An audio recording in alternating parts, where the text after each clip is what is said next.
Hi, and welcome to Tech Edge. We're talking about integrating technology into the arts. I'm Guy Trainin, a professor at the University of Nebraska-Lincoln.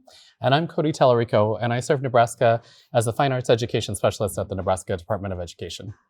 And today we're talking about the Smithsonian Learning Lab. So tell me a little bit about the Learning Lab, and then we'll go for it. Sure. And the Smithsonian Institution's Learning Lab is the digitized collection of any artifacts that the Smithsonian has. It spans all 21 units of the Smithsonian and can be all sorts of different things from paintings or works of art. It can also be lesson plans. They also have videos. And so anything over all 21 units that's digitized, you can search for it. So you can create you can create an account, and then within the account, you can search for things and create collections and then share those collections with your kids.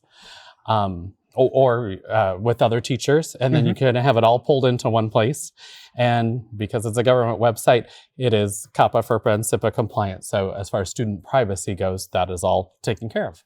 So I created an account, and it was very simple. I connected it to my Google account. Most teachers have Google accounts in most districts, but you can also just connect through your regular email, so you don't have to do it that way. There's also a connection through Facebook, but it's not my favorite, and I don't need Facebook knowing about this. Yep. So that's part of the deal. I started a search, so I searched for cowboys, and I'm seeing Charles Russell, Art of the American West.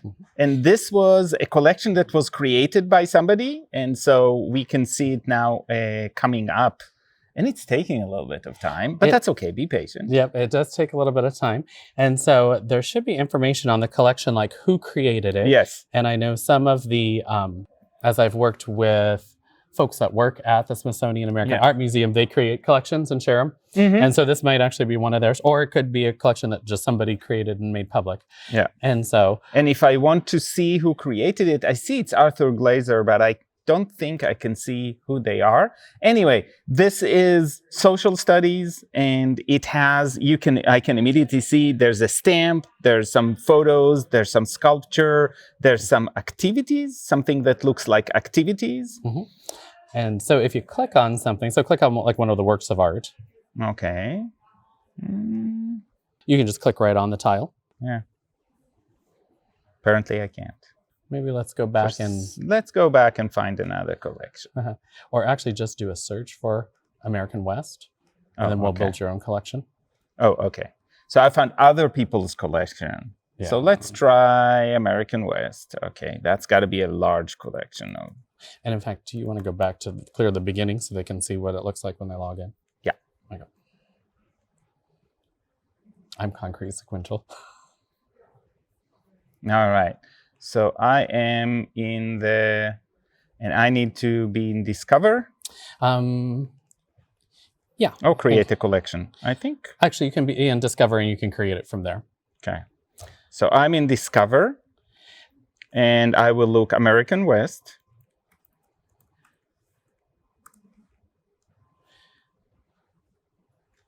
And so what it's doing now is anything that's tagged with American West in the entire Smithsonian collection. So 8,000 artifacts there. Yeah. So, and you can just kind of scroll through, and anything that you're seeing that you want to learn more about, you should just be able to click on the tile, and it should be able to take you in and show you more if there's a certain artwork or activity. Oh, so this is a video. Yeah, and this is East-West interchanges in American art. So that's not exactly where we were working. It picked up on the word West. So you definitely have to kind of see what's happening. But I love this because this reminds me a little bit of the happenstance of bookstores and libraries, where you're going to find a specific book, and then you see something next to it, which is not necessarily connected, but now you're intrigued. And you can spend some time learning something new that you didn't exactly intend to, but can be fun and useful. Obviously, if you want to be really efficient, you don't necessarily do that, and that's okay as well. And you can actually save this to watch later. So it goes into your account, and then like, I found this, I know I don't have time right now, but on the other hand. Yep, and let me show you how, because I think you might have saved it like maybe in a YouTube playlist. Yeah. On the right-hand side, the heart will then save it too, so that way then you can come back to it, kind of like favorite in Facebook or whatever. And what does the flag do?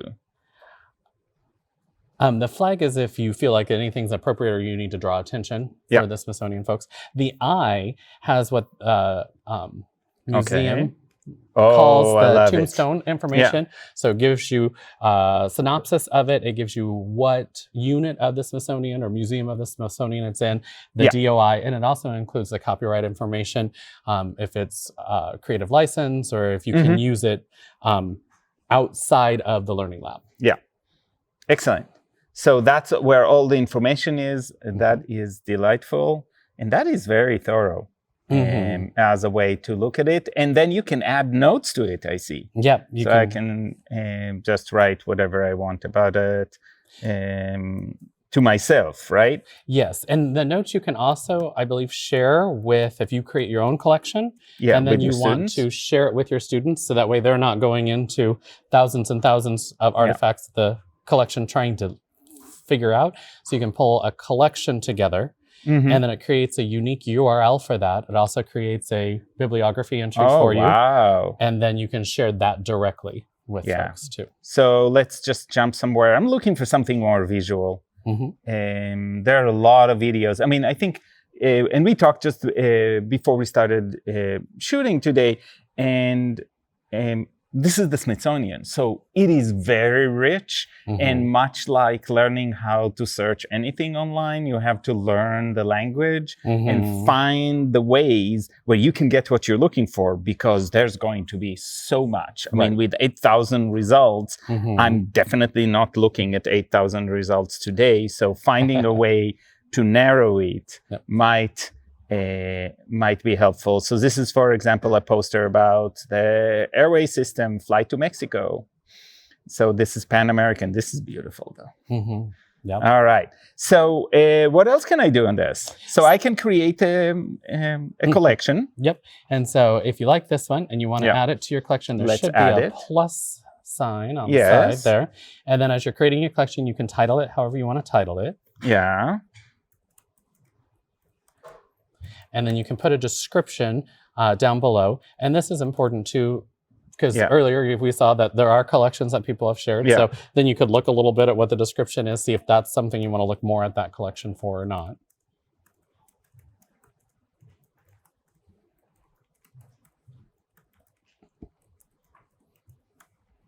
I love that poster. All right. So now I'm adding it to the collection, and I can go. And to go back to your dashboard, in the top right-hand corner is the Smithsonian Sun. So if you click that, and then if you click Collections, it'll show you. Collections. I went too fast and I went to Dashboard. Okay, Collections. And then it will show you right now that your collection is unpublished.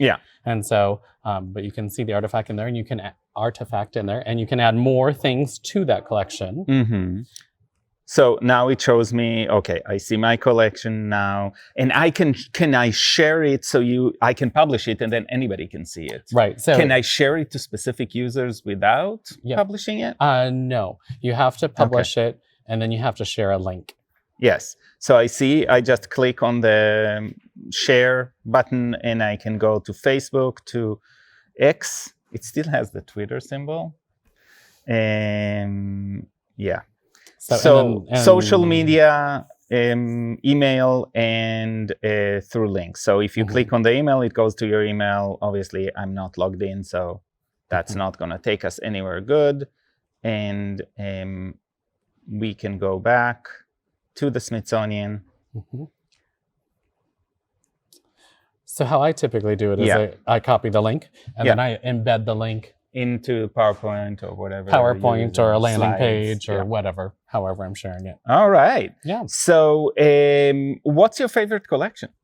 My favorite collection, the one I've been using a lot, is I have a collection that is on batik. And I have a presentation that I've been doing based on a batik-inspired painting that was done by an Omaha artist, Patty Talbert. And then if folks aren't familiar with batik, sharing this collection with them during my presentation. The first part of the collection is one of the textiles that the Smithsonian has a commercial cloth. And if you click on the information here, it will show you more information about it. So the eye gives you what the museum folks call the tombstone information. It shows you a description of it, who the artisan was, where it is at within the Smithsonian, and whether it's available to download and use outside of the learning lab. The second part of the collection, and then this is the second piece. This one actually, if you search in Canva, is available, so it must be open for creative license. And then the third artifact is actually a video. And one of the things that's unique about the video is that they have two artisans in it, has native music or music of the culture. 也是我从初中的时候开始接触做这个蜡染呢，首先第一步就是要学好布，因为这个布的好画跟这个染色的这个有一定很大的关系。那在我 All right.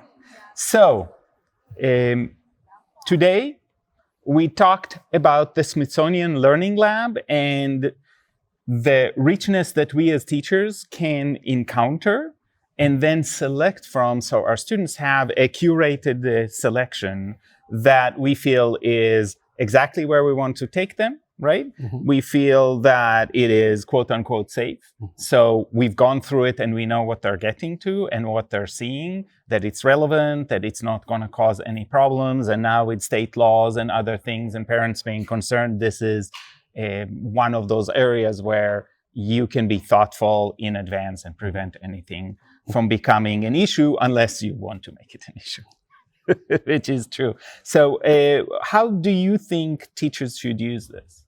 I think it is a great opportunity just to pull in lots of different cultural aspects and be able to show different cultural artifacts to Mm-hmm. kids and have that authentic experience, and also just the research that's done on it.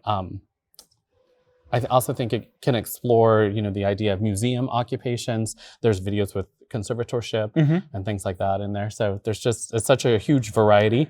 I will warn you, it's a rabbit hole. Like you can get in there and just search and search. And like you said at the bookstore, Yeah. and this, and I want to come look at that. So there's so many things there. And, with Smithsonian being the world's largest museum complex, there's just so many things to discover. All right. So thank you. And we'll see you next time on Tech Edge.